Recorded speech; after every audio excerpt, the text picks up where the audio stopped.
Итак, все, запись я включил. Юлиан, приветствую тебя. С другой стороны земного шара ты сейчас с нами разговариваешь. Мы тебя хорошо видим, а ты нас слышишь. Да, я хорошо слышу, но, к сожалению, не вижу сам себя только Ну вижу. да. Давай я с тобой поздороваюсь. Привет, Юлиан. Вообще так классно. Здравствуй. Классно. Но у нас сегодня спикер это Юлиан Иванов, поэтому, Юлиан, я как бы ухожу на задний план, остаюсь с голосом и представлю тебя нашим ребятам, которые слушают сейчас. Итак, Юлиан Иванов, мастер спорта по стендовой стрельбе из Якутии, замечательный человек, мастер по не только стрельбе, но и мастер по изготовлению прекрасных прикладов. Многие ребята знают, многие пользуются этими прикладами. Сейчас в данный момент Юлиан находится в ЮАР. Тоже там есть где пострелять. Это такой небольшой анонс к нашему разговору. Сегодня мы поговорим в нашем чате, в стриме с Юлианом о том, как он пришел в стрельбу в стендовую, как в Якутии обстоят дела со стрельбой, потому что, несмотря на то, что мы в одной стране, в Якутии редко кто из нас бывает, особенно на стендах, к сожалению, расскажет нам про то, как он зашел в стендовую стрельбу, об охотах в Якутии расскажет. Дойдем до ЮАРа, где сейчас находится Юлиан, и по секрету открою, что очень интересные он рассказывал про ЮАР истории, про стендовую стрельбу, про стенды, про соревнования. Я думаю, что сегодня мы это тоже все услышим. Ну и в конце у нас будут вопросы из зала. Любой участник видеочата может задать вопрос, готовьте вопросы. Юлиан, я тебя так представил.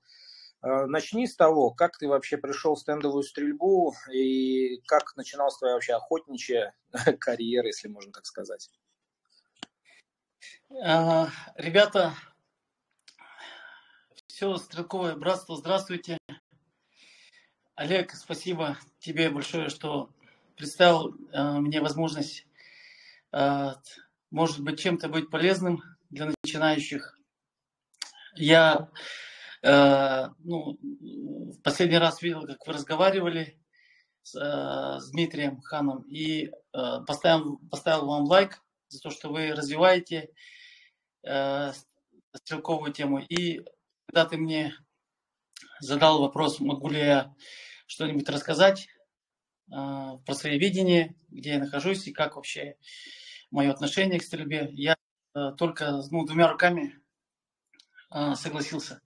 Моя история, ребята, ничем вас не удивит, наверное. Я такой же, как и все вы, простой человек, охотник, стрелок. И получается, в стрельбу пришел, как все в основном, с охоты.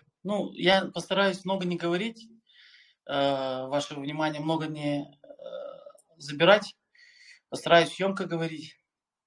Вот. У меня история началась, что, как вы все сами понимаете, мы как русские, да, получается, я здесь как россиянин, как русский, представляю интересы. Получается, у нас очень богатая история с охотой у всех, с рыбалкой, с охотой. Для кого-то это хобби, промысел, выживание. И в Якутии это, является, как бы, можно сказать, промыслом, да, на севере люди живут этим. Вот. И мой отец с мамой, получается, познакомившись в Хабаровске в советское время, мама была заведующей аптеки, получила такую должность. Ее все время, после окончания института медицинского, все время направляли по работам в советское время. Вот едь туда. И мы ездили все время, кочевали по всей Якутии. Вот. И мама была все время, была медиком, а отец был всегда охотником. Сколько я помню себя с малых лет, все время утки, рыба, все время вот так вот, запах вот этот вот бензина. Вот так я и рос. Но свое противоречие, ребят, там отец меня не приучал к охоте. Я только ездил по ягоды, ездил с ними ружье, может быть, подержать. Вот так вот немножко хотя бы. Я очень сильно, сердце билось прямо, адреналин прямо хотел, ребенок очень хотел. Но ружье не давали ружье вот так вот. Но я в летнее время ездил к бабушке с класса там с 6, с 5, с детсада. И там было позволено все. Вот в деревне. Там мне давали мотоцикл водить. Я начал расти, мне давали машину, УАЗик водить, тракторы всякие разные. И брат дал мне МЦ. Но до этого, то есть были друзья, и когда мы пошли на охоту, еще до этого, я помню, совсем молодым, там мне дали иш одноствольный, я первую утку добыл. В классе 7, в 6 классе вот так вот добыл первую утку. Черка добыл, помню, прямо такой. Лужица такая была, и это были утята, такие, которые уже стали на крыло, и уже пробовали первые эти полеты. И вот мы среди болота, вот так вот, среди этих трав, вот так вот. Вот так вот моя карьера началась. И я все время у брата воровал ружье в сейфе. Он мне его давал. Я его очень часто брал это ружье все время, надоедал ему. Он настолько прямо, ты угомонись уже, говорит, сколько ты можешь. Я каждый день прямо сейф беру, потом он уже махнул рукой и говорит, ну все уже. И вот моя история началась с МЦ-2712. Потом я в Якутске обзавелся семьей, купил себе ружье, итальянское купил ружье Бенелли. И с этого времени я начал охотиться на уток, на гусей, вот. И потом взял себе нарезное ружье и все-таки всегда охотился только на пернатую дичь. Что-то у меня не пошло вот на копытных, на этих медведей, я не знаю. Вообще я ни разу не убивал, не добывал, скажем, да, лося. Ни разу не охотился на это. Все время вот говорю, что у меня контракт подписан с пернатыми все время. У нас очень много дичи, гусей. И все время находил себя в охоте, ребята. Только в охоте находил. Сезон, работа, так же, как у вас у всех. Охота, весна, осень. Охота. Но в один время шло, и в 2011 году у нас в Якутии по телевизору начали сильно рекламировать чемпионат России. К сожалению, я не стрелял в спортинг, но по телевизору было очень много рекламы, ребята. Прямо вот везде был. Там Игорь Егоров, Дадохов, Аял Макаров. Все звезды спортинга в Якутии. И я смотрел, думал, ничего себе, думаю, богатые люди там. Думаю, смотрю на них, думаю, ничего себе, это самое, как я туда пойду, думаю. Не, я все-таки не осилил себя туда пойти даже, ребята, на стенд. И соревнования прошли в 2011 году, но все-таки я не смог сдержаться и не пойти туда на стенд все-таки. Уже снег пошел, где-то сантиметров там 5-7 лежало. И я спустился на стенд в Якутске прямо. И там я слышу вот эти залпы. У меня зов такой. Дугуш. И каждый зов, каждый шаг мой. Давай, иди. Не заклюют тебя, думаю.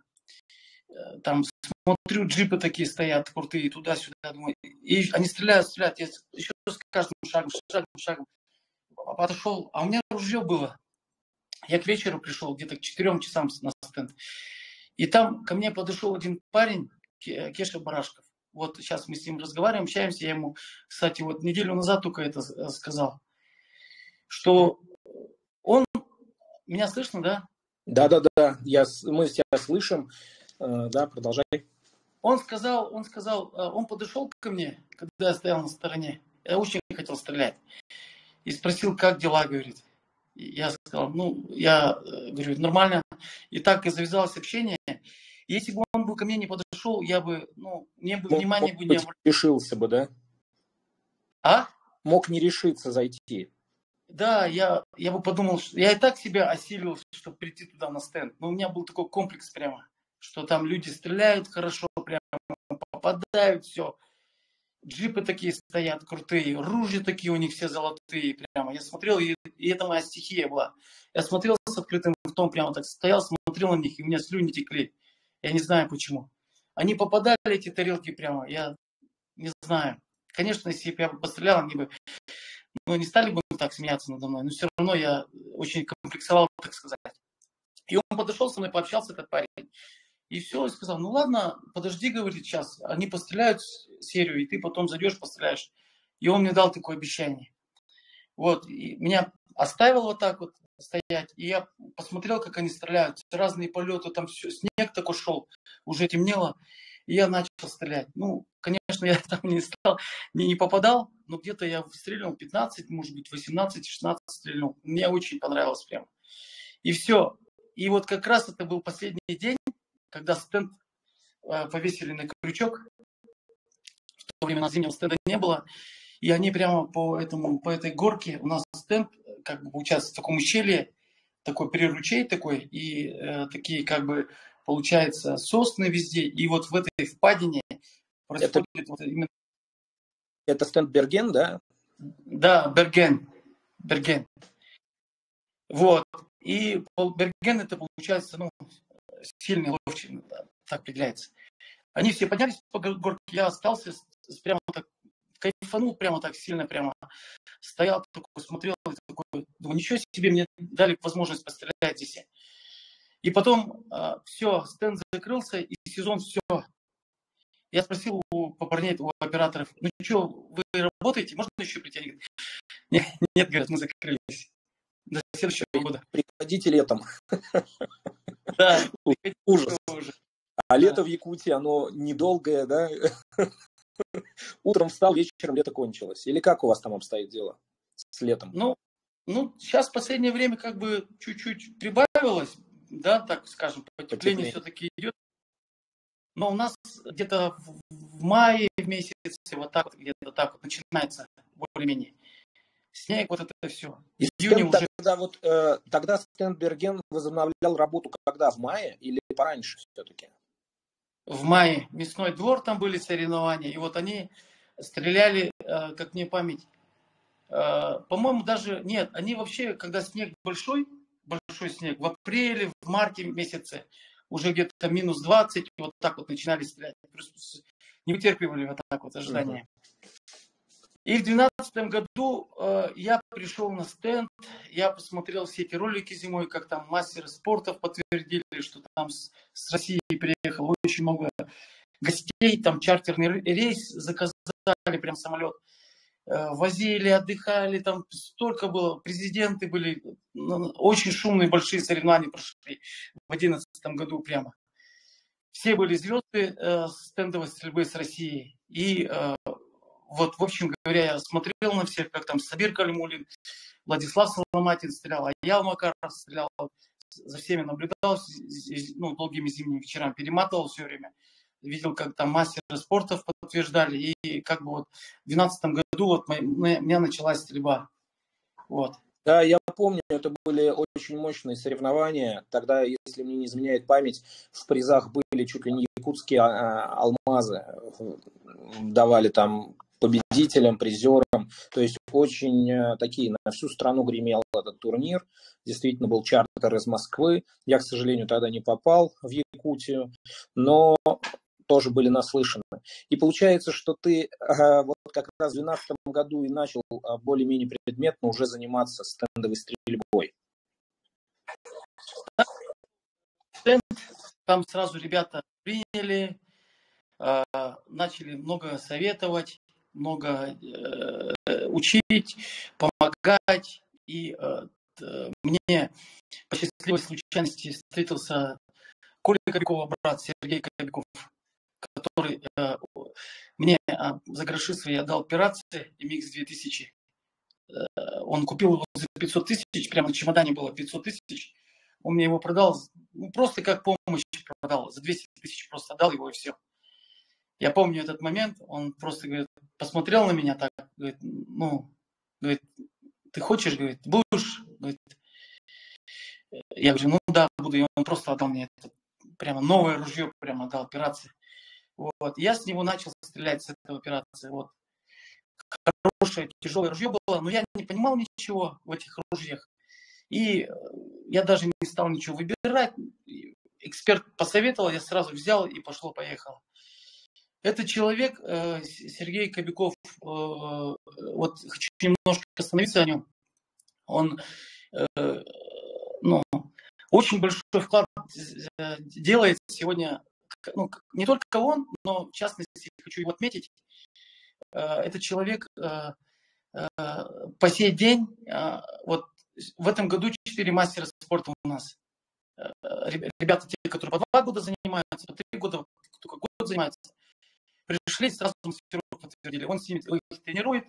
Вот, и Сергей Кобяков уделяет очень много времени бескорыстного своего. Даже, получается, в урон своему бизнесу получается. Вот. Все время на стенде живет этим, прямо человек живет. Вот Колю Кобякова он привел, его первый тренер. Вот, и я ему очень благодарен, что он дал мне ружье, дал мне какие-то первые азы тоже там, помню, мы немного общались. Но я сразу начал свой путь с России. Я выехал в Россию и начал сразу изучать стендовую стрельбу, на соревнования начал ехать. Вот, Ловчий, ваш стенд. Все стенды в Красноярске, там, в Москве начал изучать и брать уроки у стрелков и у тренеров. Вот так вот. У стрелков я начал брать часы, но первым моим тренером был Самирханов Роман. Знаете такого, да, в СКМ тренера? Ну, кто же не знает Романа Михайловича Самирханова? По-моему, только тот, кто к стрельбе не имеет отношения. Слышали, конечно. Вот, вот у меня были такие помощники. Все вот эти ребята, они сделали очень большой вклад. Дима Ильенко, Витя Николаев, Вадим Смирнов, Сабир Калимулин. Я с ними проходил, уроки у них брал, часы брал у них. И больше всего, конечно, ну, они много-много давали мне данных, эти ребята.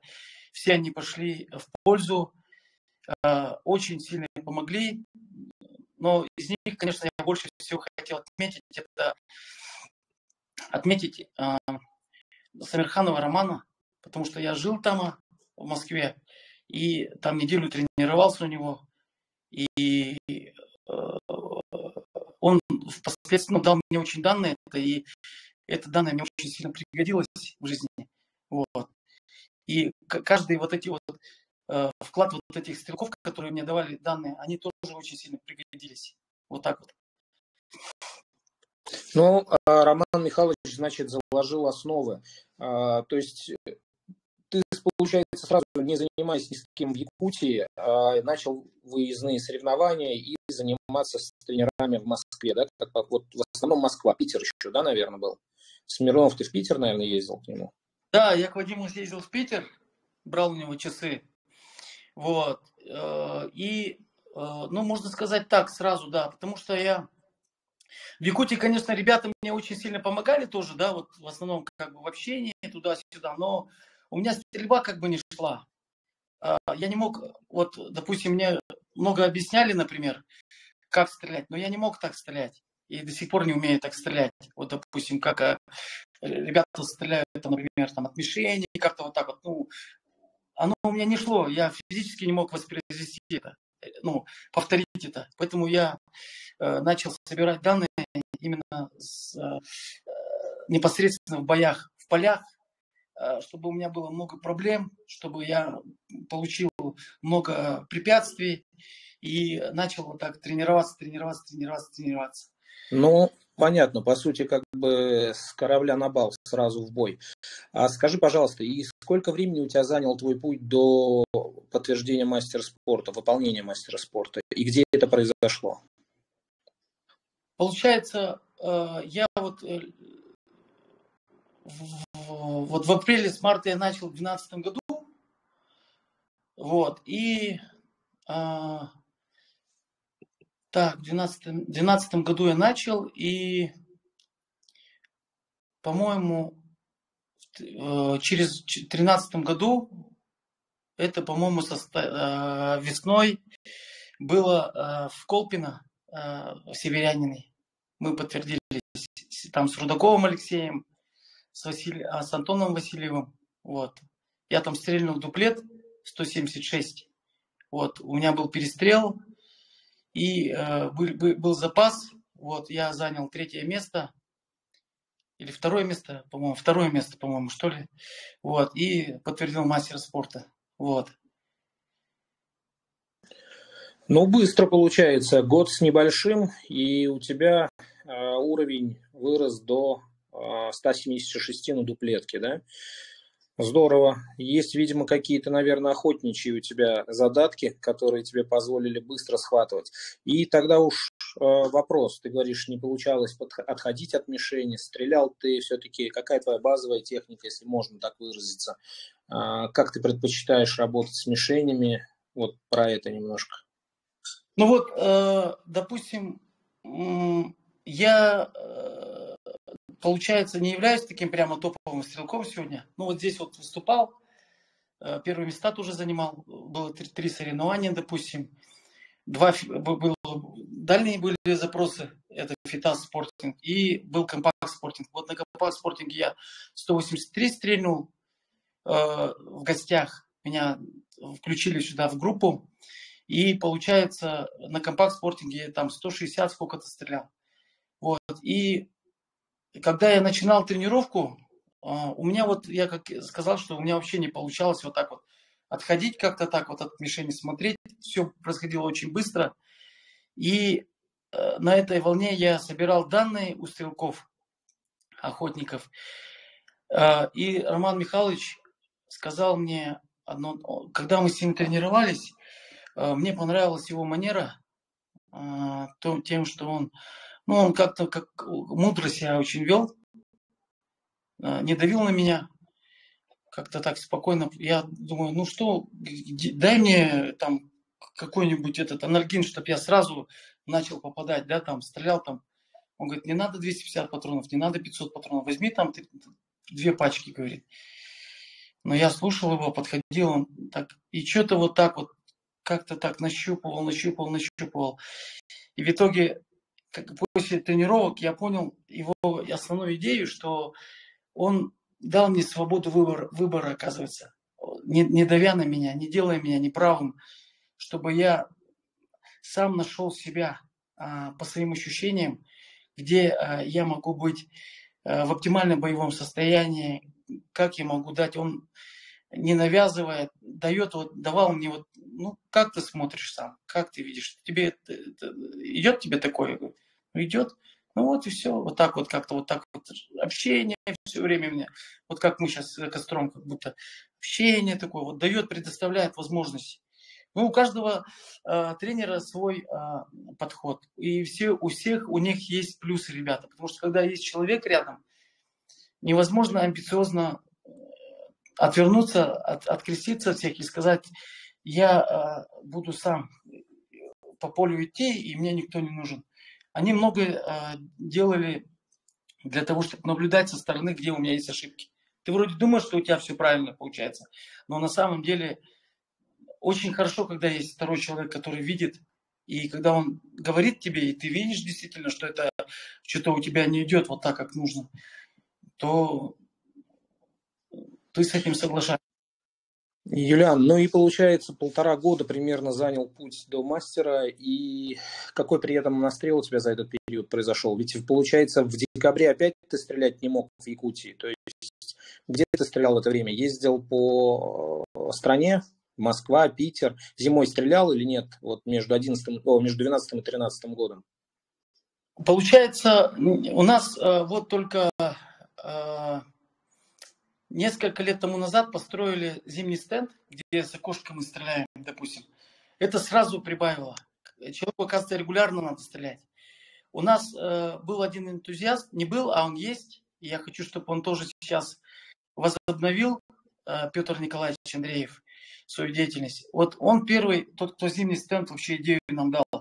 Он разыгрывал большие призы и проводил какие-то соревнования. Вот мы там временами стреляли, ну там в месяц, может быть, там раз стрельнешь, 2 раза, может быть, стрельнешь. Но такого, что прямо вот в тот период, чтобы стрелять, такого не было. Это чисто было на намерении.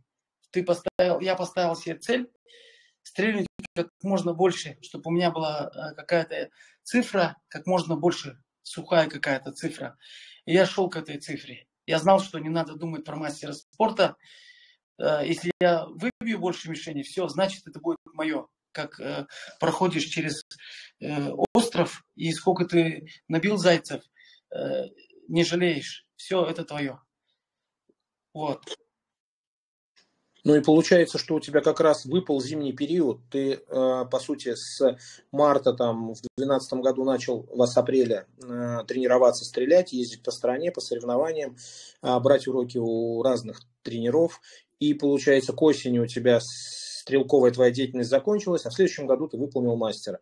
Ну, это просто талант, я по-другому назвать не могу.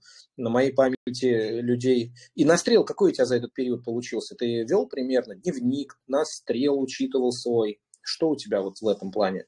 Примерно. Ну, какой настрел? Там 20 тысяч ты за полгода стрельнул? Или 30 тысяч до мастера? Ну, людям интересно наверняка. Ребята, на самом деле был настрел, я вспомнил. Не подготавливался. У нас вот благодаря вот Аялу, Ивану Константиновичу, да, Макару, вот этим энтузиастам, они, вот все стенды, как и у вас стенды, это не бизнес. Это все, как сказать, там, ну как, может быть, в плюсе, я не знаю, не читал их бухгалтерию, но знаю, что это только чисто энтузиасты. И они, помню, вот тот период, возобновили стрелковые игры региональные. И меня взяли в тот регион, где я родился, откуда мой отец охотник. И вот Игорь Егоров, Додохов, помню, нам выделили патроны. Представляете? Такое счастье привалило, ребята. Это сколько патронов? Я не знаю, сколько патронов. Может быть, там 5000, может быть, 3000 патронов дали. И я просто полчаса, 2 часа таскал эти патроны, на грузовике домой. Я не знал, куда ложить эти патроны. Помню, вот такой вот был год как раз. И мы начали готовиться вот так вот. И вот этот вот старт, вот этот вот то, что помогли вот так вот. Я вот помню, как себя и стрелял. Ну, настрелом, может быть, 10 тысяч у меня было настрелов. Вот 12-й год, да, и 13-й год, вот в 13-м году вот как раз были вот эти соревнования. И я еще вспомнил, там был один момент, ребята, я зимой в 12-м году, в декабре месяце, когда все это, в 12-13 году зимой поехал, начал по интернету искать ребят, кто делает приклады. Вот. У меня было Бенелли и был Пираци. Вот, 2 чемоданчика, помню. Я созвонился с человеком и сказал: ты можешь мне сделать приклад в Ижевске? Он говорит: нет, я не могу тебе сделать. Я сказал: ты можешь мне сделать приклад по моим чертежам? И так 2-3 места позвонил, и они мне отказали. И только один мастер мне сказал: хорошо, я сделаю тебе приклад, как ты хочешь. И мне только это надо было. И у меня был проект, и я знал, чтобы там поднять шею, вот это. И я поехал к нему через Домодедово, вообще вот полетел туда. Турне такое, в Магнитогорск, к одному мастеру поехал. Там в гостинице жил, он меня замеры снял. И вот мы с ним сделали мне приклад, 2 приклада сделали. Прямо точили с ним и все. И вот с этим этот приклад сыграл хорошую роль. Я не рекламирую, ребята, не принимайте на веру. Я помню в Колпино, что у меня был вот этот огромный приклад, такой массивный приклад, помню. Вот с него я, помню, мастера подтверждал. Вот это тоже сыграло эту роль хорошую. Вот. Ну, прям, ну, очень-очень круто. Ну, смотри, ты говорил про то, что у вас в Якутии, по сути, на тот момент был один стенд, Берген, и потом энтузиасты сделали вариант зимнего стенда. Это тоже в рамках Бергена, да, или это другой стенд появился? И вообще, вот ты последнее время, когда приезжаешь в Якутию из ЮАР, как там изменилось сейчас? Сколько стендов? Я слышал, что открываются стенды в районах. Есть даже в Якутии не один стенд, да, если я не ошибаюсь, в Якутске. И, соответственно, ну вот расскажи немножко про, если мы будем вдруг проездом в Якутии, куда пойти пострелять, где хорошие места, где хороший полет. Сейчас у нас в Якутске, насколько я знаю, есть, как бы не обидеть других, 4-5 стендов. В Вот. Якутске? В Якутии. В Якутии. В Якутии. Угу. Да, конкретно вот Сергей Кобяков планировал открыть. Он там купил помещение себе, большие там гектары себе дополнительно планировал открыть. И вот из них, ну, Берген сегодня остается топовым местом, потому что он близко, и там заодно тренируются дети, школа спортивного высшего мастерства. И Петр Николаевич, вот, у него есть стенд, я очень хочу, чтобы он тоже начал все-таки этим заниматься. По состоянию здоровья он выбывал. Вот, сейчас в последнее время у него стало хорошо. И вот у нас есть в 10 часах езды от Якутска стенды. Потом есть в 5 часах езды от Якутска, ну, тоже стенды. Везде очень хорошие стенды. И вот это ребята-энтузиасты, где надо обязательно побывать вам. Вот. Ребята, те, кто это все организовал, они являются очень большими энтузиастами вот этого, вот всего этого.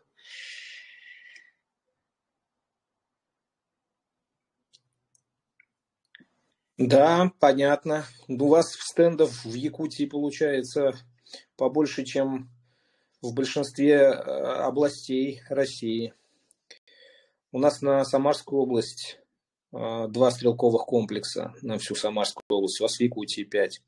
Молодцы. Нет, это очень здорово, это очень радует, что есть там такие энтузиасты. И действительно, стендовая стрельба держится на энтузиастах. И тем интереснее вот перейти к вопросу, а как там? Как вот там, где ты сейчас, за бугром, за речкой, как говорят. Ты сейчас же находишься в ЮАР, правильно я понимаю? Да, я здесь живу, приезжаю сюда набегами. Так и живу в Якутске, в Бишкеке, бываю в Москве. Ну, и расскажи тогда, вот в ЮАР вообще, что из себя представляет культура оружия, как она отличается от России, что там со стендами, как обстоят дела, какая там вообще атмосфера, как относятся к россиянам, например, к белым в целом, то есть потому что это все-таки же Африка, да, и там апартеид и прочие вещи были. Расскажи, пожалуйста, я помню, мы с тобой общались кратенько на эту тему, ты очень интересно рассказывал про ЮАР. Да, здесь получается, вот континент, он вообще настолько большой континент, что даже школьнику со школьником не поспоришь, да, Африка сама по себе. Там летишь прямо, я не знаю, 8 часов, смотришь прямо континент. С детства я все время про Африку слушал. Про Нил, про бегемотов, про этих айболитов. И мне все время было интересно прямо. Африка. Я вот сюда умудрился, приехал. Первый раз в 2019 году приехал и начал немножко касаться. Вот. Первое представление это было у меня. Я не заходил там в интернет, там прямо не изучал, сразу приехал, начал глазами смотреть своими. Думал, что много вот этих туземцев, всяких разных таких этих, ну, таких вот этих темных ребят, да. И совсем, оказывается, у меня перевернулось понимание. Я когда приехал, посмотрел, здесь настолько все цивилизованно, настолько, ну, как, не делая, да, нас ниже. Москва, Россия тоже сейчас очень сильно развивается. Здесь получается город Йоханнесбург, это столица Южной Африки. И здесь много провинций, всяких разных провинций. Но несмотря на это, они все входят в Южную Африку. И Йоханнесбург является столицей. Здесь первое, что мне на глаз, когда в порту я прилетел первый раз, стоит очень большой памятник. Вы увидите. Это герой. Его зовут темный мужчина Нельсон Мандела, который вот дискриминацию расовую остановил вот эти в советское время. И является здесь, как в Дубае, когда приезжаешь, там же везде вот этот их Мактум, их самый главный везде в гостиницах. Тут вот Нельсон Мандела это вообще герой. Он у них в деньгах, везде является самым таким героем. И дома очень современные здесь, ребята. Тут очень много высоток, прямо очень уровень жизни высокий. Ездит, ну, чтобы понимали, тут очень много всяких разных таких, ну, по машинам я смотрю, машины очень новые машины, все прямо. Здесь понимание у меня перевернулось, потому что здесь белых очень много. Я у кого-то слышал, что где-то примерно 10% белых это бывшие колонизаторы, да, колонизаторы это те, кто завоевывали в свое время и правили, да, находясь где-то. Вот, такие как португальцы, голландцы, англичане, вот так вот. Очень древняя, глубокая история здесь связана с этим. И они начали здесь корни впускать, в этот, уживаться и являются, ну, коренными людьми. Вот. И здесь очень много ребят, которые занимаются стендовой стрельбой, разведением лошадей, и своя культура у них. Я такой, стендовой стрельбой? Он такой сразу... Ну, они как бы живут ружьями, понимаете, вот так вот. Здесь очень много стендов. Очень много прямо... Я не знаю, сколько здесь стендов, ребята. Я был в 4-5 стендов, посетил, но я не веду статистику, но знаю, что их тут много прямо. Клуб на клубе, какие-то там охотничьи, какие там спортивные, какие там, я не знаю, там фитас, всякое разное прям. Но один из них есть стенд, прямо вот очень большие поля, я не знаю, как переводится, Water Haven называется. Там Дэвид, директор стенда, и он чисто заточен, ребята, под спортинг, под компакт-спортинг. Стоят прямо эти стойки стоят везде, и всякие разные, везде там всякие. Я вот когда первый раз ехал туда, смотрю, везде машины, вот, далеко прямо еду, там деревья такие, и за деревьями смотрю прямо оранжевый, вон оранжевый, вон все, и такой, как в рай прямо, представляете, зашел, смотрю прямо, и у меня глаза разбегаются, столько всего прямо. Всякого под стенд. Ну, там стреляют большой спортинг тоже, да, но в основном компакт-спортинг. Вот. И я плавно перешел, но я хотел сказать, ребята, что здесь, если вернуться к населению, манеры, люди очень-очень прямо, ну, вот видели же, да, там темный человек, там у него улыбка такая. Вот тут есть реальность, ребята. Вот тут есть реальность. Очень улыбчивые люди. Всегда вот идешь вот так вот и здороваешься со всеми. Здравствуй. Они, ну, чтобы не обидеть его, он здравствуй говорит. Здравствуй. How are you? Hello. Вот так вот идешь и со всеми все здороваются прям. В машинах светофоры, когда не работают, или там, где нет светофора, где работают, правило такое. Кто подъехал первый, тот проезжает. Потом они пропускают. То есть здесь прямо очень-очень прямо вот на стенд вообще придешь, там стрелки вообще очень прямо чересчур такая деликатность прямо у них у всех. Там сори, там туда-сюда, вот, там туда-сюда коньяк, там, ну там что-то еще, там они прям такие джентльмены все прямо. Ну чересчур прямо, я не знаю, манеры прямо. Я вот честно скажу, вот, ну, я не говорю, что у нас там в Якутии так, но у меня такие привычки, что я вот газую вот все время так. И бывало так, что свистят, первое время свистели мне там, ну, я нарушал. Приезжаешь, что-то хочешь вперед, рвешься, что-то. Привычки такие, представляете, привычки. А тут вообще так все спокойно, все на лайке. Все прямо вот так вот гармонично, прямо так все вот. Ну, куда спешить, я не знаю. уже вот это вот, как бы ты уже входишь в их это самое. И как на стенде, как в городе, как, я не знаю, там в провинции там есть, конечно, криминал. Тут шукаются люди, что там туда-сюда, но я, по крайней мере, такого не видел. Ну, говорят, в основном мегаполисы, да, они есть с таким криминальным моментом. А на провинции, наверное, все-таки люди более спокойные, белых людей больше. Людей белых уважают, да, ты мне говорил. Белые люди. Да. У нас главное, чтобы сейчас за это дискриминацию не притянули. Но это как в ЮАРе, да? То есть это так в ЮАРе. Здесь Понятно. очень любят... Говори, Очень Олег. любят кого? Очень любят кого? Я когда в Киргизию приезжаю, там вообще, целуют. Да, вот у меня совсем другое было понимание про Киргизию. Я приехал в 2019 году, когда там организовал цех маленький. В Казахстан приезжаю, вообще там зеленка. Мы же как с казахами тоже это самое. Язык одинаковый, похожи сами. В Киргизию приезжаю, там что-то покупаю, там что-то у кого-то. Он говорит, да ладно, забирай. Такой, такие какие-то великодушные люди, прям как в деревне приехал в Бишкек прямо. А здесь вообще, я говорю, я русский. Все, отпускают. Гаишник останавливает.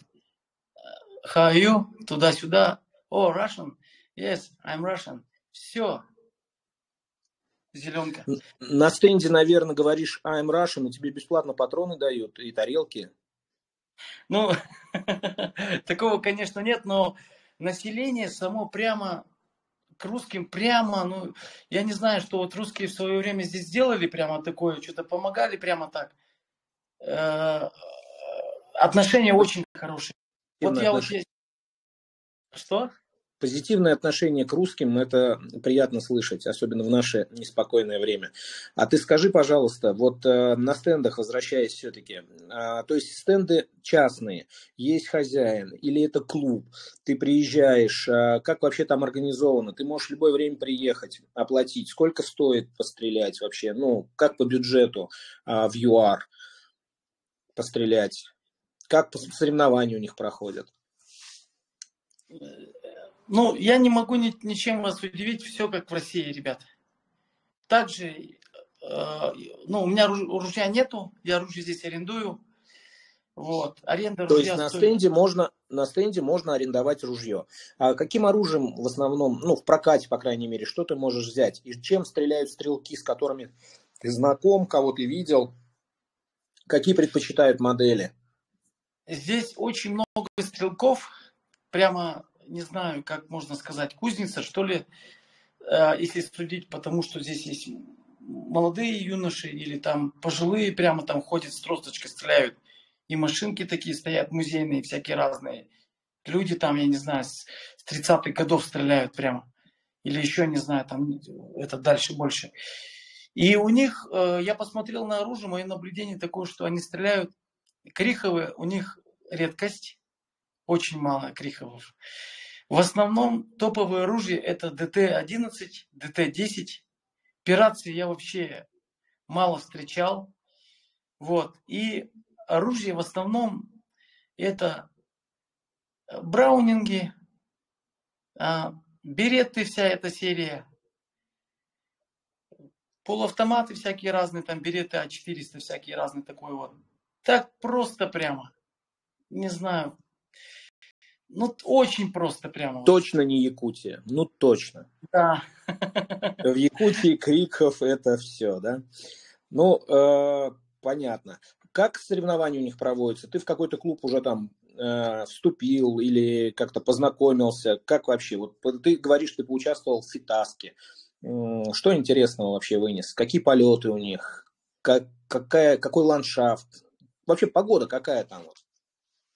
Олег, я хочу оговориться по поводу криков в Якутии. Это только может быть, как сказать, у Крихова такой вид, там трубы туда, такой вид брутальный. И это создает такую как бы идею, что, прямо как будто это такое мощное ружье на самом деле. Но не у всех есть Криховы. Я сказал бы наоборот, что может быть 10% у нас только есть Криховы. Или там, у тех, кто профессионально занимается. А у ребят, те, которые средне занимаются, они стреляют в берет, хорошо стреляют с полуавтоматов, и как бы вот такое. Ну да, это маленькая оговорочка в отношении, да, то есть, ну не все Криховы у нас. И оно является очень дорогим ружьем, не все его покупают, это ружье, и, ну, и как бы и смысла так прямо нет, чтобы обязательно им обзавестись Да прямо. И ладно, это не... ладно, уж можешь не оправдываться. У якутов у всех алмазы на огороде, и поэтому вы все с крихофами. Для нас это так, для средней полосы России. Якут, значит крихов. И ничего в этом Ну, плохого нет. Хорошо. Но возвращаясь к ЮАР все-таки. Итак, получается, ты поучаствовал в фитаске. Это спортинг-дуплетка была, да? Дуплетная стрельба. Как вообще полеты? Как много участников? Вообще приезжают, ты в нескольких турнирах принимал участие. Какое количество людей стреляет, допустим, вот местные турниры, региональные? Как вообще там идет распределение по группам? Вот в какой группе ты стрелял? Как ты в ней оказался? Я имею в виду, в какой категории? Расскажи про вот эту вот организационную часть немножко. ну, когда я прибыл первый раз на соревнования, было немножко волнительно, вот, и я заранее подготовился, я спросил, конечно же, про патроны, про стоимость, про аренду, и вышел на организаторы соревнований, они сказали, да, можешь приехать, и когда я приехал, мне дали ружье, которое бренчало, цевье бренчало, и, кстати, когда я участвовал, оно у меня поломалось, вот, ну, там запчасть какая-то выпала, и это был компакт спортинг. Получается, если рассказать про порядок, именно про градацию стрелков, мне сказали оплатить членский взнос, как я стреляю, где я стреляю, ну, у меня не спрашивали такого. Я хотел заявиться, потому что я стрелял в группе А в России, но они сказали, ну, как я понял, постреляй, и мы увидим, как ты стреляешь, и после этого тебя включим по твоим статистикам. Я, ну, хорошо, оплатил им там немного денег, там, я не знаю, там, может быть, 5 000, ну, нашими рублями, да, тут рубль называется ренд. И патроны я купил, патроны у них стоят 50 рублей, от 50 до 60 рублей стоят нашими. Вот, взял патроны и начались соревнования, вот. И когда я стрелял, вот, ну там, да, очень много, я не стал вникать, там где-то около 6 градаций стрелков. Open, А, потом также Б, С, потом ЕМ какой-то идет, еще какой-то H, что-то вот так вот, гости там какие-то. Вот я стрелял, по-моему, между Б и С, вот так вот, мне конкретно туда не написали, вот так вот.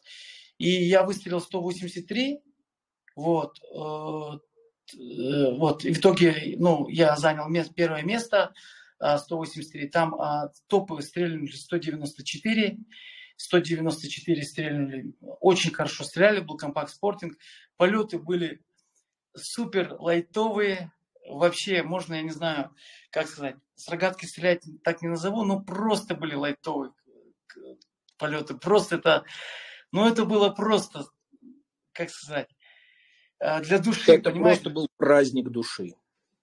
Да, это был праздник души, и вот когда у меня ружье Чувствуется, перестало... ты соскучился на тот момент по стрельбе, и у тебя был праздник, 183 прям вылетели из тебя. Да, я, конечно, очень был доволен результатом. Вот, я чувствовал себя очень хорошо в день соревнований. Вот, первый день я стрельнул тоже неплохо, второй день тоже неплохо стрельнул. Ну, я не гнался за первым местом, просто мне надо было присмотреться, адаптироваться, с людьми познакомиться, пообщаться и вообще как бы, да, больше, чтобы было это самое. Давно я не стрелял уже, там, я не знаю, год, может быть, 3 года я не стрелял на соревнованиях. Я не помню, сколько я не стрелял. Ну да, больше года, больше несколько лет получается, даже не считаю. И там было так, что когда у меня ружье сломалось, ко мне подошел мужчина, он мне дал свою берету 697-ю, и я стрелял, потом я разряжал, отдавал ему ружье, и вот так вот мы стреляли. Потом хозяин подбежал, увидел, что мы так делаем, и дал мне третье ружье. И это была, марка была СТ, я не знаю, как называется, вот СТ марка такая, доллар и Т. Вот. Первая это была какая-то беретта, по-моему, у меня сломалась, да, цевье, там болтик отвинтился, а второе это было итальянское СТ. Арендные оружия, у них идут все вот всякие там ата-армсы, беретты там всякие разные оружия, которые без надписей. Просто вот палка с прикладом. И вот берешь и стреляешь. Где-то там плечо, где-то там привыкаешь. Вот. Оно само выстреливает. Иногда вот так вот бывает. 5-6 мишеней отдаешь. Непривычно. Очень разные курки. Там дребезжит, но справляешься и все равно как бы утоляешь жажду стрельбы. Ясно. Ну, подстраиваться надо под приклады. Но на самом деле мы как раз сейчас подходим к вопросу по прикладам. Ведь тебя знают у нас в России, даже у нас вот в Самаре есть ребята, которые общались, заказывали у тебя приклады. Каким образом и когда ты пришел вообще в прикладостроение? Потому что, я так понял, ты ездил, первый свой приклад заказывал аж... Какой-то город был? Магнитогорск? Да. Не забыл, правильно назвал? Магнитогорск? Обалдеть. То есть, получается, ты сделал себе первый приклад в Магнитогорске, и через какое-то время мы узнаем, что Юлиан Иванов делает приклады. Расскажи, как вообще, откуда у тебя задатки? Ты с деревом с детства работал, ты вроде охотился в основном. Это очень хороший вопрос, Олег, спасибо тебе. Вот когда, например, чтобы было понятно и сразу, просто больно, короче. Больно промахиваться, больно после соревнований, пустота такая, когда проигрываешь соревнования, идешь с таким риском на соревнования. Больно приходить пустым после охоты. И я заработал вот этот хондроз себе, снимался на этим, как его, флюорография. Вот у меня прямо здесь хондроз, там стреляет в голове, голова кружится прямо, не знаю, все прямо у меня уходило. Отдача такая прямо. Приклад вот этот вот, который был, я ничего не говорю против Сергея, но вот заводской пиратский приклад с регулируемым гребнем. Он, ну да, вот я как говорю, прямой вообще для меня оказался. Но я вроде как не могу сказать, что нестандартный, но имеет свою специфику. Приклад у меня вылазил, оказывается, так. Я прямо вот так вот ложился, я не знаю, как там трапы стреляют, тоже не хочу их хаять. Но я прямо вот так вот нагинаюсь сильно прямо, и вот это прямо ружье подлетает, бьет сюда. И у меня еще намерение такое, цель такая прямо, все, я сделаю вот это вот.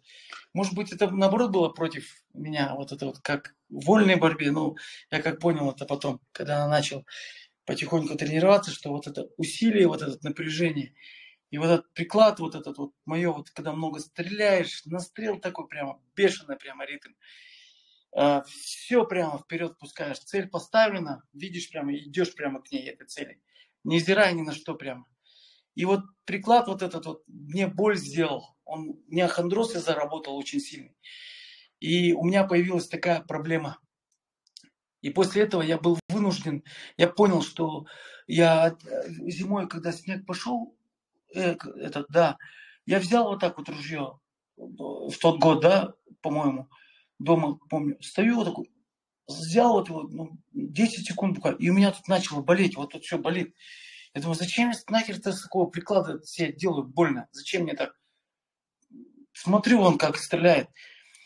Ричард Фолтс. Смотрел за Дигвидом. Не понял такой. На паузу нажимаю. Перематываю обратно. Опять включаю. Дым такой выходит. А он, оказывается, какой-то олимпийский чемпион. Пол. Не понял такой. Дым такой вижу. И стволы вообще не подбрасывают. И вот так я вот научился. Все собрал видео Ричарда Фолса. Как он мягко работает с мишенью. Как он безмятежен. Как он стреляет вот эти фитаскивские мишени. Как он что-то... И вот я влюбился в него прямо. И это было последним моим решением, что я понял, что мне больно, мне тяжело, и мне нужен прямо приклад. И я с этого момента начал стругать, туда-сюда что-то делать, руками пилить и подгонять. И с каждым разом у меня вот шея началась выпрямляться, там буквально сантиметры. Вот, ну, не сантиметра, а миллиметры. Чуть-чуть нужно. Я понял, что в прикладе не надо, там, нету 10 сантиметров, нету там 5 сантиметров, может быть, да, там 5 миллиметров, тут 2,5 сантиметра, вниз уйдет затыльник.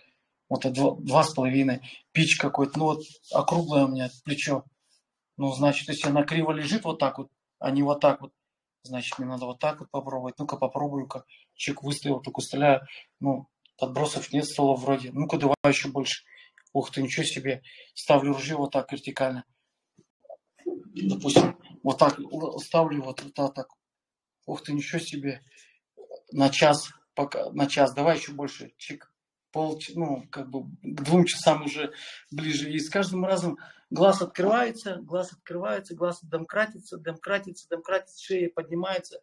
И все. И я вспомнил Ричард Фолс.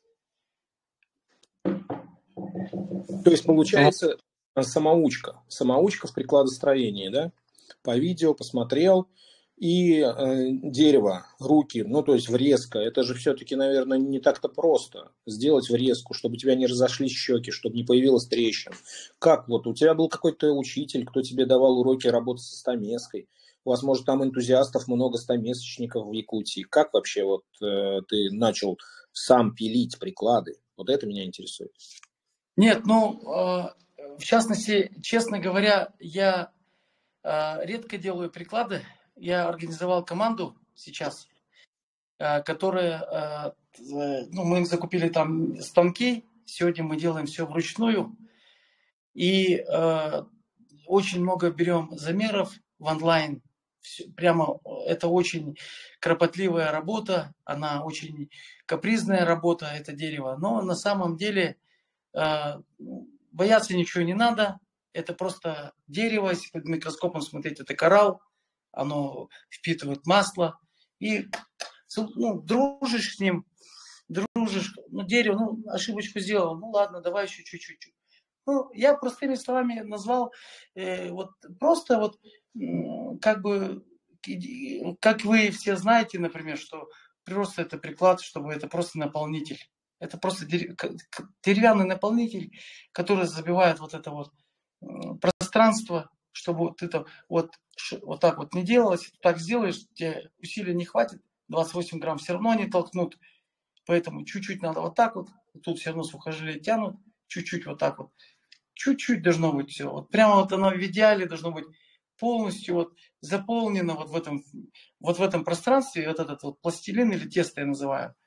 И тогда просто вот на курок нажимаешь. И в гугле я, кстати, еще один раз набрал приклад. Что такое? Один раз. Я вот много слов проясняю.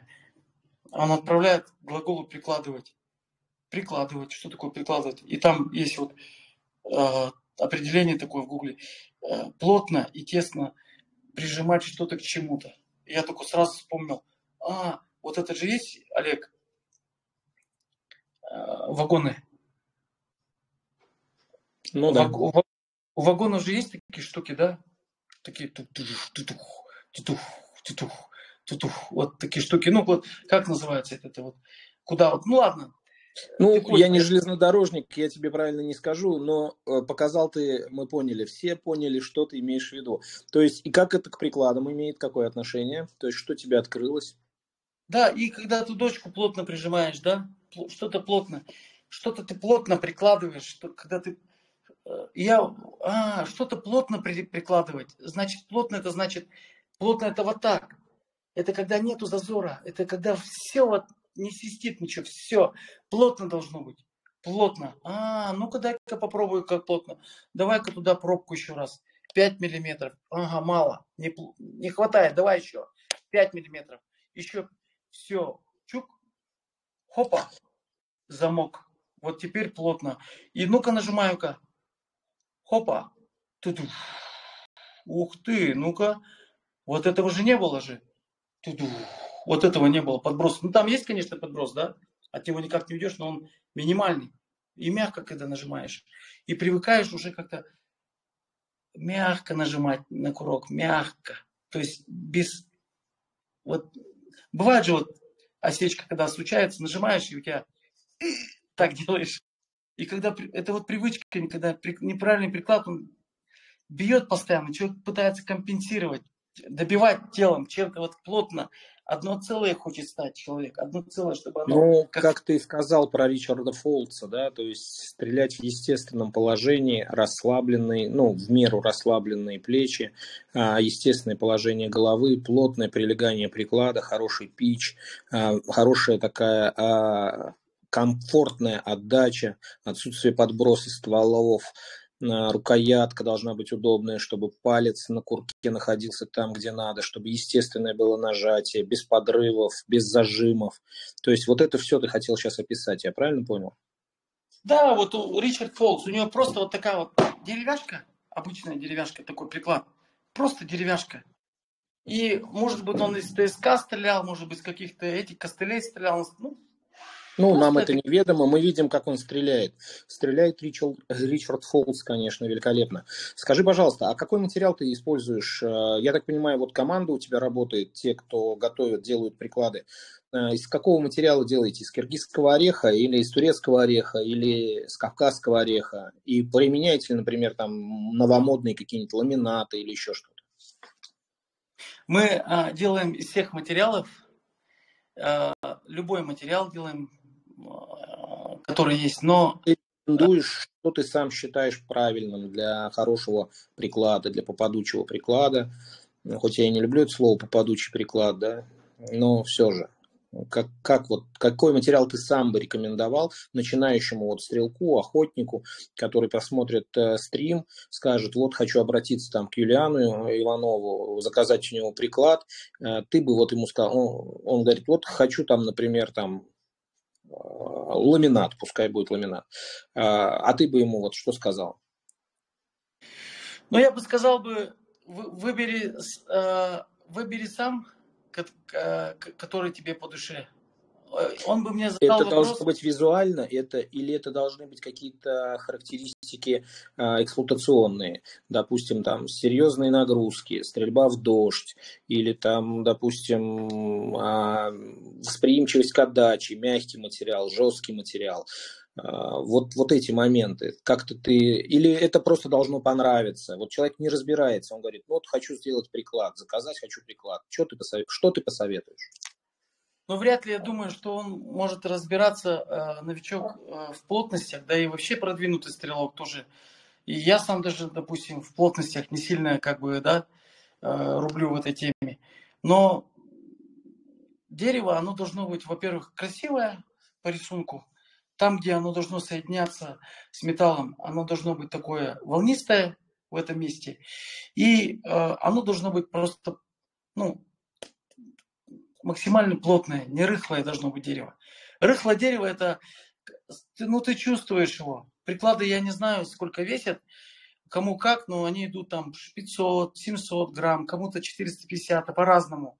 Но ты берешь заготовку, она, ну, легкая заготовка, ну, что это за дерево? Поэтому оно должно быть прямо как камень максимально, максимально. И рисунок должен быть красивый. Вот так вот. Я так думаю, например. Вот. И Понятно.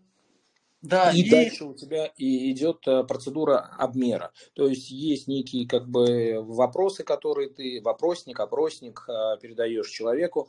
Он дистанционно делает необходимые замеры, пересылает вам, и вы уже по этим замерам делаете приклад. Я подвожу к тому, золотое сечение. У вас есть какая-то, ну, скажем так, какое-то понимание, какой конкретно приклад должен быть, под конкретные или размеры, или стандартные какие-то у вас размеры есть? золотой размер является для меня, а, тот, который видит сам стрелок. Допустим, если он знает, что ему нравится такой приклад, я соглашусь с ним. Потому что я понял в стрельбе, что нельзя человеку что-то навязывать. И может он не предложит какую-то истину, но если ему это надо, и он считает, что это ему полезно, ну так я и сделаю, как он считает нужным. Потому что я видел всяких разных стрелков. Вот, например, напомню, вот были соревнования, когда Ял Коля Кобяков чемпионат Европы выиграл.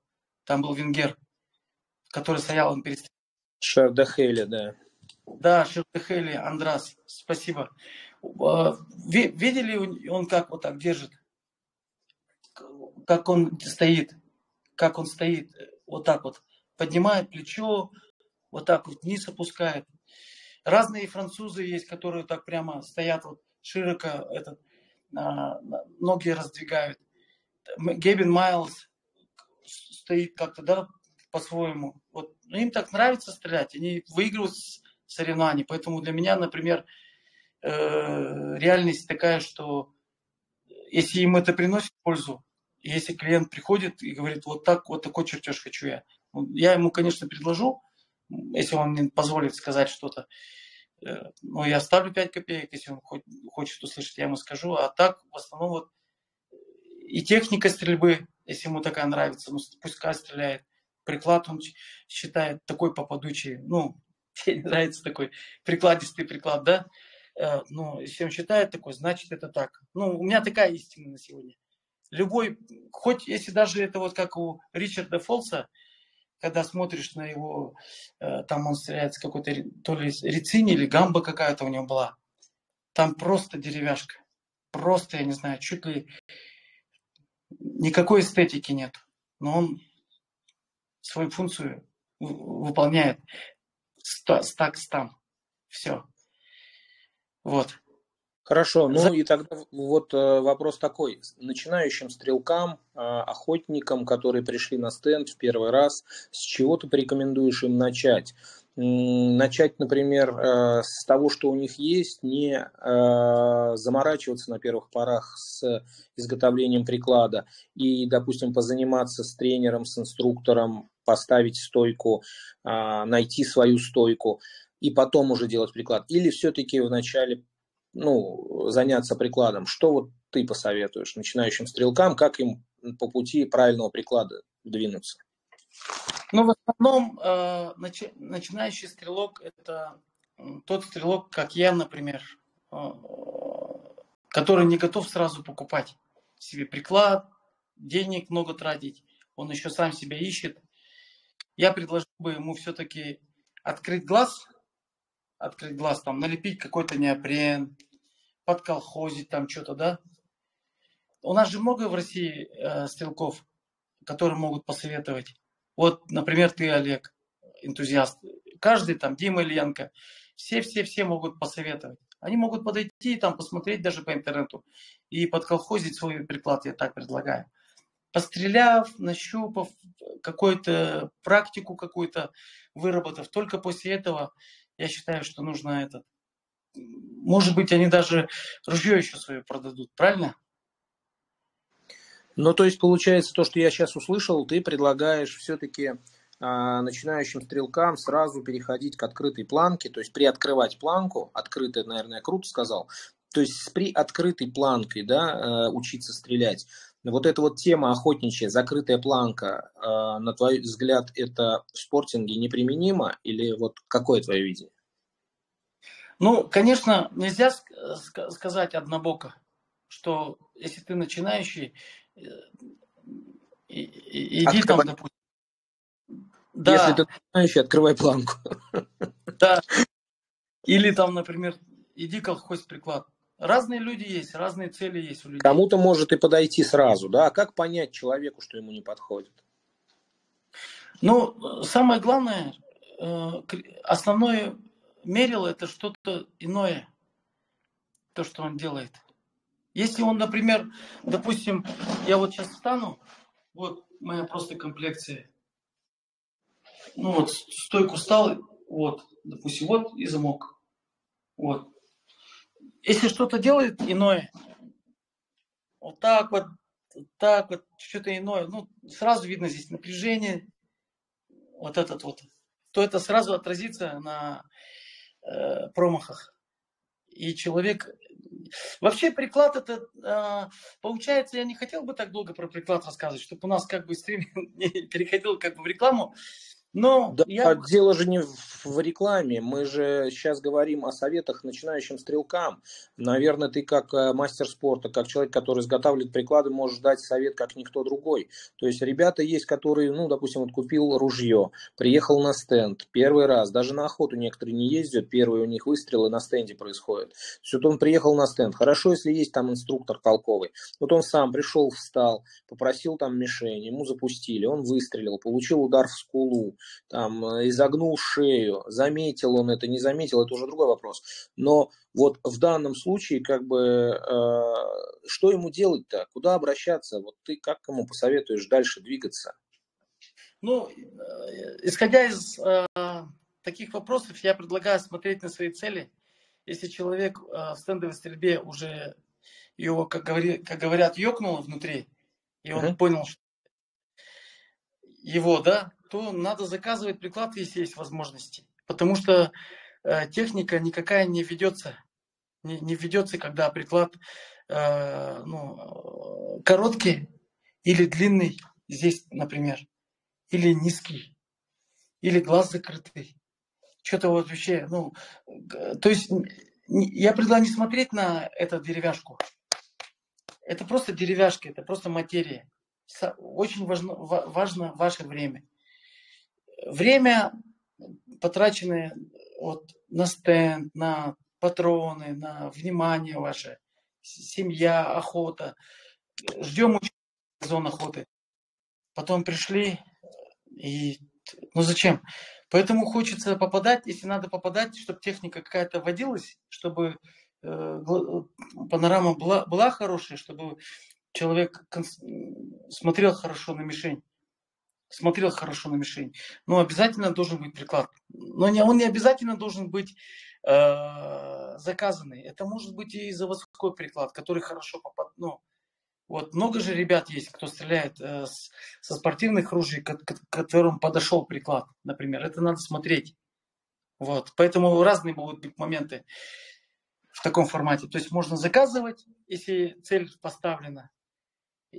Или, например, если есть какая-то постепенность, потихонечку, чтобы привыкнуть к стрельбе, можно подколхозить свой приклад. Дорабатывать родной приклад. То есть не торопиться сразу заказывать, попытаться из имеющегося приклада доработать, да, пострелять и дальше двигаться. Да, сейчас я скажу. Вот, ребята, высоту поднимайте. Пич, вот этот пич, может вот этот вот затыльник играть роль. Вниз, вниз. Все. Вот. Да. Угу. Здесь можно добавить пластика или там сварки холодной, если хотите близко сделать. Я вот первое время, когда приходил, пытался стрелять вот подушкой. Ну, потом я думаю, зачем я стреляю подушкой, если мне удобно вот так близко держать. Близко держать мне удобно, оказывается.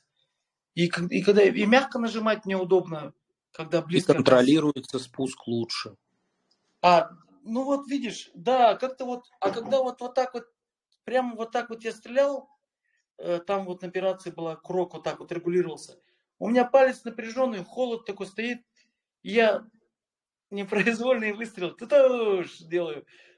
Ну, еще надо усилить такое прямо, ну, а потом я, дай-ка, слава богу, вот у Сергея Кобякова ружье такое дорогое попалось.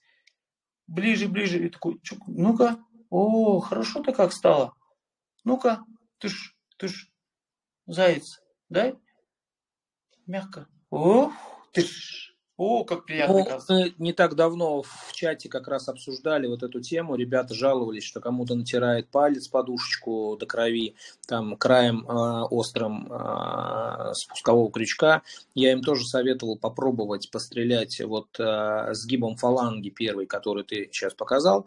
и потом поделиться своими впечатлениями. Ну, как бы особо никто впечатлениями не поделился, уж не знаю, как бы прижилось, не прижилось, но по моему опыту, да, это наиболее комфортное для стрельбы с дробового ружья, потому что все говорят, ну, нас учили стрелять первой подушечкой, вот этой вот подушечкой первой на фаланге пальца. Ну, это пистолетная стрельба, это пулевая стрельба, тут я соглашусь. Мы с дробовиков стреляем. Нам нужен комфортный, контролируемый спуск. Вот, миллиметр влево, миллиметр вправо. Ну, как говорится, я не думаю, что здесь это сильно влияет. Даже вот когда по гусям стреляю, гуси летят так далеко, надо же их довести до 30 метров. Флажки же стоят, допустим, да? Там же проблема же моя какая была, когда раньше стрелял по гусям? Что ты на 100 метров, на 80 метров стреляешь, и они падают там километр, может вообще не падают. И даже слышно, как бьется. И ты ждешь прямо так, ждешь, они летят, ждешь прямо, ждешь. Нет, подпускай, все, они пришли за флажки. И ты вот, когда вот курок близко, они летят уже, увидели тебя, и ты так спокойно, и так пух, там промах может быть, допустил, скорректировался быстро, хопа, тух, четко так. А когда раньше курок был далеко, неудобно прямо, на гусе прямо так чувствуешь прям вот этим вот пальцем, такое постепенное нажатие чувствуешь, постепенное нажатие прямо. Но это опять, как говорится, Индивидуально. Индивидуально, да. Согласен. Хорошо. Ну, что-то еще, может быть, ты расскажешь, что мы еще не захватили в том плане, который мы на стрим с тобой набрасывали. Что ты еще хочешь рассказать? О чем? Или мы перейдем к вопросам из зала? У нас, в принципе, в среднем 10-11 слушателей было в онлайне, и сейчас вот 9 человек. Наверняка есть у ребят вопрос к тебе. Если ты готов, давай предоставим ребятам возможность позадавать вопросы. Да, если есть вопрос про технику стрельбы, я могу еще, вам рассказать про это.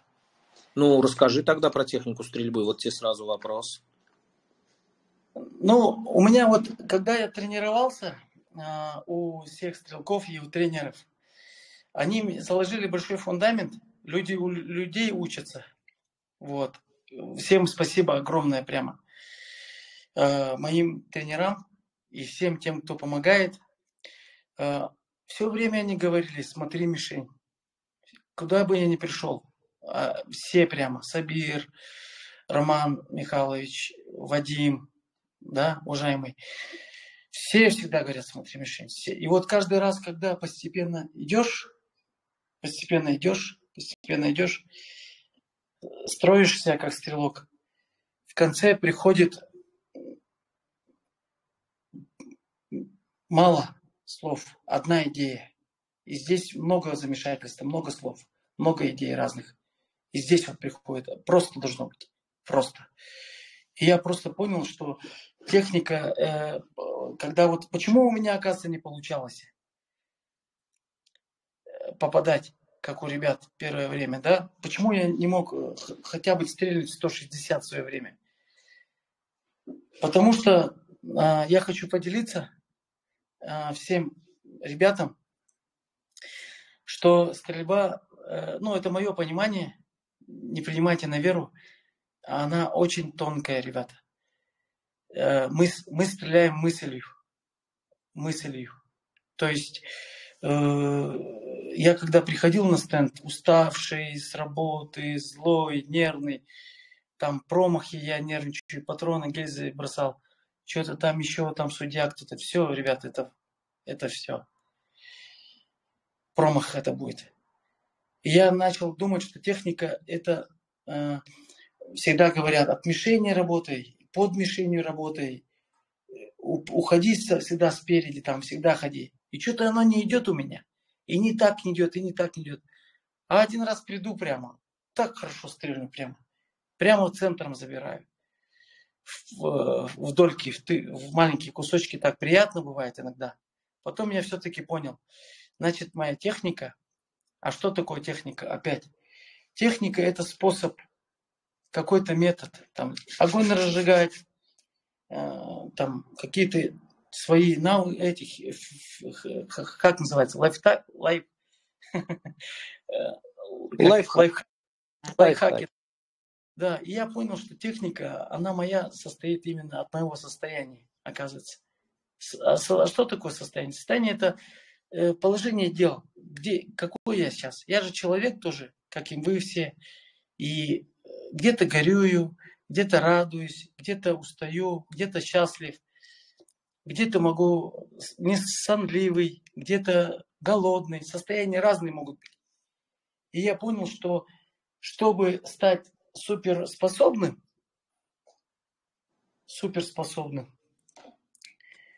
чтобы хорошо видеть мишень,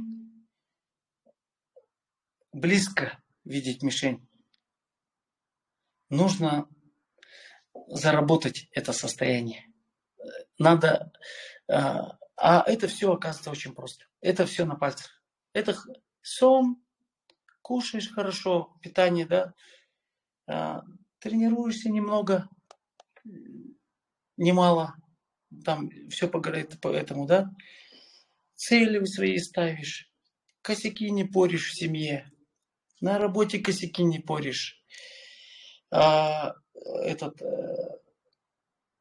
людьми не ругаешься, на перекрестке кто-то, если там на тебя водитель, зачем тебе с ним кричаться, ораться?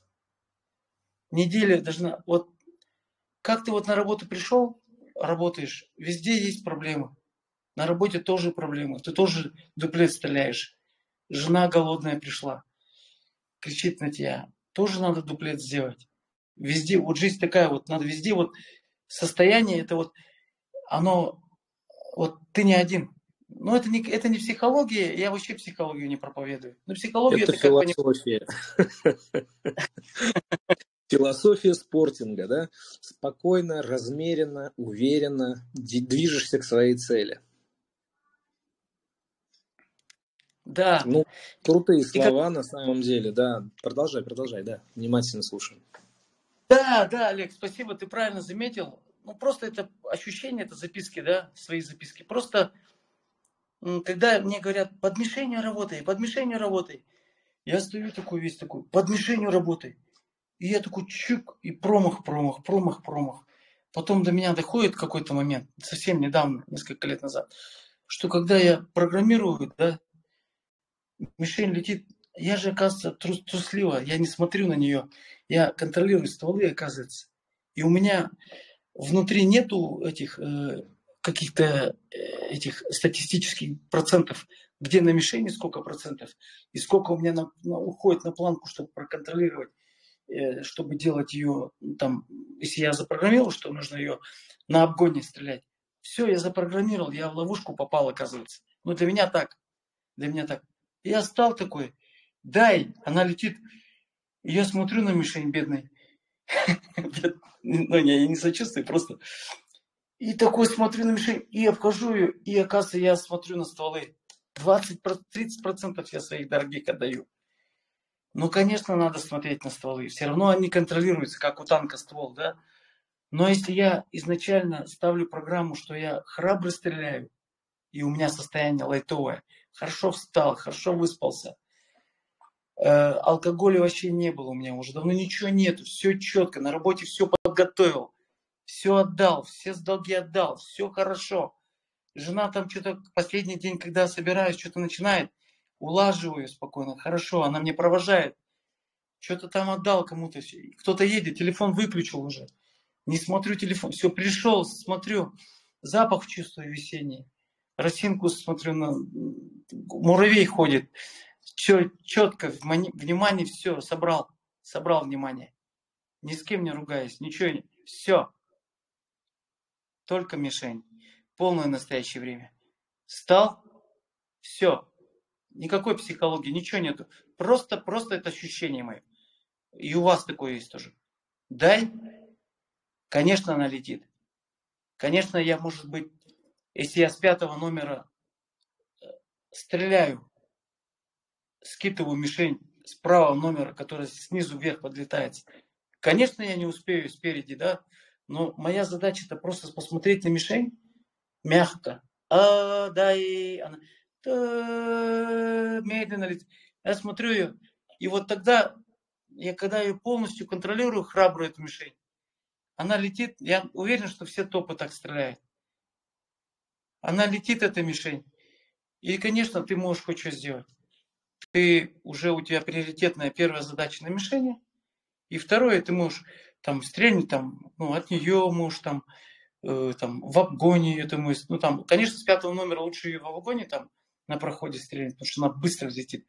Но по сути я-то запрограммировал себя, что у меня техника именно в состоянии мысли, которая управляет моими глазами.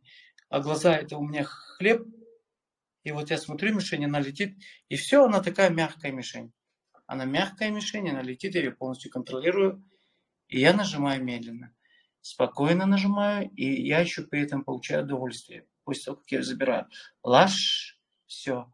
Вторая летит мишень. Давай посмотрим на нее. Ага, вот она летит. Спокойно. И нажимаю на грудь. Все. Шук.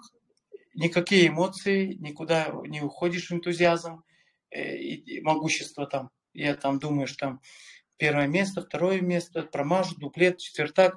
Это все ушло, просто получаешь удовольствие. Встал и работаешь дальше. Вот. В этом вся техника заключается. Хорошо, очень интересно. Я думаю, сейчас последуют вопросы. Парни, давайте, кто в эфире у нас, кто дослушал до этого момента, не отключился, не откололся. Наверняка есть вопросы к Юлиану. Это и по ЮАР, и по Якутии, и по прикладам, и по стендовой стрельбе. У нас сегодня спикер разносторонний. Давайте, задавайте вопросы.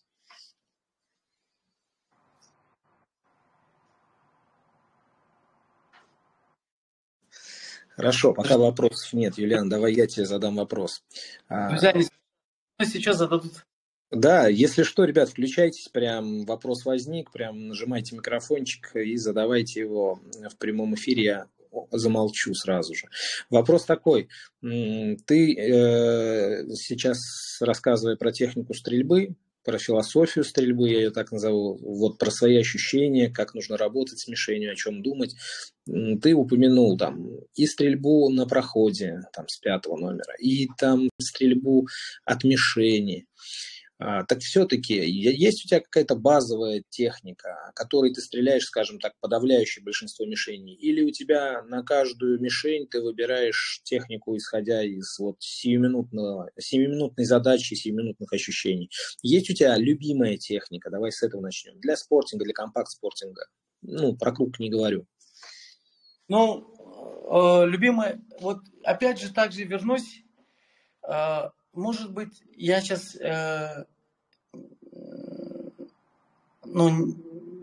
нереален для начинающих, но хотел бы сказать, что сегодня техника, конечно, когда они придут на стенд, все равно надо, наверное, там как-то там ловить мишень, от нее работать, да, там смотреть, все равно надо планку контролировать, там 2-3% хотя бы. Я не знаю, как в процентах это ощущается, просто так образно я говорю. Начинающим все равно, наверное, надо контролировать. В любом случае, это же постепенность. Это столько надо идти. Но первая моя, самое главное, это техника, это моя внутреннее состояние, ребят. И это мы уже поняли. Это мы уже поняли и услышали, да. И состояние действительно у тебя, ты описал его так вообще шикарно. Это баланс в себе, баланс в мире, это, якутская какая-то такая вот тема, я чувствую. А вот нет, не якутская. Это у всех есть, ребята, это просто самое... Нет, самое главное, мы все, например, люди, и не надо обделять там прямо уникальность там какую-то, просто это ощущение именно кайфа. Мы стрелки, например, захожу за кайфом стрелять. Я обнулиться, стресс свой там какой-то выплеснуть, там просто стрельнуть, порох понюхать. Это так хорошо, просто кайф это вообще стрельба, кайф. Это такой кайф, пацаны. Когда ты просто мужчина, любой мужчина, даже, извините, там, люди, которые там, ну, не ориентированы, да, там, где-то там, у них там разные полы, они тоже в душе охотники. Любой мужчина, он с ружьем, Юлиан, да, им надо слушай, стрелять. я думаю, что вот сейчас из тех ребят, которые у нас в чате сейчас слушают, в видеочате, я думаю, они все именно поэтому сидят и слушают. Они все любят, они все кайфуют от стрельбы. Им объяснять, что, ребята, кайфуйте от стрельбы, не надо. Они хотят кайфовать еще и от попаданий. Объясни, как попадать в мишень. Вот, ребята, вот это вот и есть состояние, которое вы знаете, свой кайф. Вот это есть. Мы же не... Вот книжки всякие разные есть там. Ну, я не знаю, правильно, неправильно, но их очень много. И разные книги есть. Ну, я не стал читать книги всякие разные, потому что там очень много всяких разных терминов, которые очень сложные для сведущих в этой сфере, там, психологи всякие разные, что-то там. Человек сам себя знает, ощущает. Ну, вы же будете рады, если вы у костра посидите с другом, там, спокойствие такое, вот это вот ощущение такое, ну, умиротворение. Никому это не надо сейчас передавать. Каждый человек знает Новый год, ощущение там, день рождения, машину купил, на Эверест залез, там, в боксе выиграл. Такое ощущение такое, ну как сказать, позитивное ощущение такое, несмотря на его промахи, там, допустим, он держит это на стенде, он стоит на номере. Он не веселится там с очком на бабочек или там купается, там радуется. Это не такое ощущение. Это просто такая сила, когда вот мужчина, ну как мужчина, ты просто ощущаешь просто сам себя. И все, вот это оно и есть это состояние. Но у каждого свои ощущения. Вот это, я думаю, что это не секрет, и вы знаете позитивные свои ощущения. Держать вот именно эту силу. Это хорошее настроение, это позитивный тон, это энтузиазм, это когда нету злости, когда нету гнева, это когда вы, даже если кто-то там ошибку какую-то сделает, там какой-нибудь там человек вдруг, там, извините меня, там разные могут быть ошибки там на стенде, там машинка может поломалась, или кто-то там сзади стоит, смотрит на вас, или все этого нету просто. Вы это берете, на кнопку нажимаете, и все. И просто легко. То есть нету напряжения, усилия нет. Ни бизнес не думаешь. Если ты доктор, пациентов не думаешь.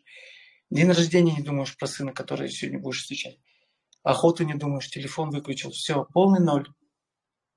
Ничего нету. Все. Просто нажимаешь на курок. Никакой ангел не придет, палочкой не помашет, ничто в тебя никакой силы тебе не даст. Ты сам себе просто поднимаешь настроение. Настроение просто, ну, тут не нужна никакая там какие-то боги, там сидеть на Иисуса молиться. Вот у нас якуты, у нас вероязычники, допустим, огонь, там, природа. Мы же не молимся, допустим, да, так же, как и там туда-сюда, там. Но я не говорю, что я не хочу эту тему затрагивать, да, религиозную. Но просто в основном все от тебя зависит. Конечно, мы в обмене с природой. Там сало, хлеб, оладушку, масло положить там в обмене. Спасибо тебе, спасибо тебе, спасибо тебе, кровушка. Все, спасибо тебе. Но в основном ты сам в холодное 70 градусов, 50 градусов. Буран, олени, все. Человек пришел в юрту, там балаган, охота, холод. Что-то сломалось, все. Никакое внимания, секунды даже не должно быть там на ругань, на спор. Холод давит, все, минуты идут. Быстро, только по делу все должно быть. Так же и у вас. Вот. Все от нас зависит. Все от нас зависит сейчас. Вот. Ты попал, вот как я говорил, остров вышел, 3 зайца взял. Все, ты взял. Радуйся. Ну не взял, тоже радуйся. И вот этот позитив, он сохраняется. Вот сохраняется позитив. И вот это вот намерение держать вот эту цель, держать цель. Вот ты сказал, вот в 9:30 придешь на работу, приходи в 9:30. Сказал себе, буду смотреть на мишень, но выполни эту дисциплину. Обязательное действие. Сказал себе, вот намерение держишь, Ну что, вот я сказал, вот сейчас вот стакан положу сюда. Да, давай. Все, вот вы же умеете это делать. И тут ничего не надо. Богов никаких нету. Ну, я не говорю, что у каждого свои боги, да, но в основном все зависит от нас, от нашего состояния и от нашего позитивного настроения, и от того, что мы держим эту цель и сохраняем и поддерживаем до конца этих 200 мишеней. Чувствую, нужно было стрим называть «Позитивная стрельба» с Юлианом Ивановым. Вот так у нас стрим должен называться. Спасибо, Юлиан, за позитивное настроение, за улыбку, за такой вот добрый диалог. Если у кого-то из ребят все-таки возникли вопросы, давайте еще прям вот один вопросик. Есть у кого? Если нет, тогда, Юлиан, я тебя благодарю от души. Приятно было пообщаться, послушать. Когда будешь в России, когда верню... есть что сказать. Добро. Ребята, спасибо большое вам за внимание. Я хочу отблагодарить всех стрелков в Якутии, всех до одного, всех охотников в России, братьев по оружию. Сегодня у нас очень тяжелое время пришло, и мы можем только, соединившись друг с другом в общении, давать друг другу тепло, поднимать друг другу настроение с друзьями на охоте. Я не говорю, как сейчас Путин в 12 часов ночи. Просто это как напутствие тому, что, ребята, нас мало, мы выступаем. Моя цель, чтобы мы, россияне, русские, могли, когда вот закончится вся вот эта вот тема, вот эта, которая сейчас идет, могли с семьей в обнимку, вот поколение выходит нас, охотников, завоевывать мощные места, чтобы я гордился, чтобы я плакал, аплодировал за всех. И самое главное мое пожелание, Олег, тебе огромное спасибо. Пожалуйста, я хотел бы, чтобы мы увеличили охотников. Охотников, вот сегодня стенды, которые есть, всем огромное подтверждение, это не бизнес. Всех директоров прямо поддерживайте, ребята. Это они не имеют с этого большой доход. Рестораны, зарплата, что-то там еще. Думаете, они не имеют большого дохода. Они не имеют, у них есть свои бизнесы. Они поддерживают в этом регионе общение. Чтобы такие, как мы, приходили, общались, удовольствие получали. И очень я хотел пожелать, чтобы мы, как стрелковая дисциплина, не умирали из-за таких дорогих патронов, из-за ситуации сегодня в стране, чтобы мы могли... Хоть там немного надо денег на стрельбу. Ну, сколько там? Ну стрельнул ты 2 раза в месяц, там, если ты вообще не ходишь там по 50. Всегда охотники, стрелки примут, спортсмены. Вот Олег, энтузиаст, бесплатно всем помогает. Ну, в смысле, не бесплатно, а имеется в виду... какой-то, конечно, есть обмен, но он в основном, ему никто не платит за то, что он эту телеграм-канал поддерживает. Сам ищет, поддерживает этот огонек маленький. Вот такое вот мое напутствие, ребята. Поддерживайте всех охотников. И самое главное, последнее скажу, в завершение. Мы одна семья, Россия. Это мой дом. Когда гимн звучит, я всегда... Это мы одна семья. Статистика у нас в новичках. Если есть новичок, он заплатит 2000 рублей. 7000 рублей. Сколько-то он заплатит, и это уйдет оператору. Кому-то это еще уйдет на стенде, чтобы стенд развивался. Если охотник придет, если мы охотников начнем прививать, на соревнования в Россию приезжаешь, там же не 500 у нас, там не 400, как в Америке, там по 800 человек, 800 человек стреляют на соревнования. Максимум 30, максимум 50, 100 там на соревнования, на кубок собирать. Нас мало, очень мало. Поэтому нам надо увеличить охотников. Через охотников у нас стенд будет развиваться и не умрет, ребята. Я не хочу, чтобы стенды у нас уходили в банкрот. И всем владельцам, пожалуйста, примените, пожалуйста, стратегию маркетинговую клиентоориентированности на охотников. Тогда стенд будет жить, и зарплаты, расходы будут покрываться. И стенд у нас в России будет, самородки будут вылазить, самородки, и мы будем бить сильные места будем завоевывать, русские мы, на международных соревнованиях в Америке, в Европе, и Европы, Америки, когда будут в России. Ну, чемпионат мира, когда будет в России разыгрываться, будет очень много прямо. Поэтому все вы молодцы. И мы хорошие ребята. Спасибо, Юлиан. Спасибо всем, ребят, кто был с нами до конца на стриме. До встречи на новых стримах. Слушайте, участвуйте, задавайте вопросы. Счастливо всем. Удачи.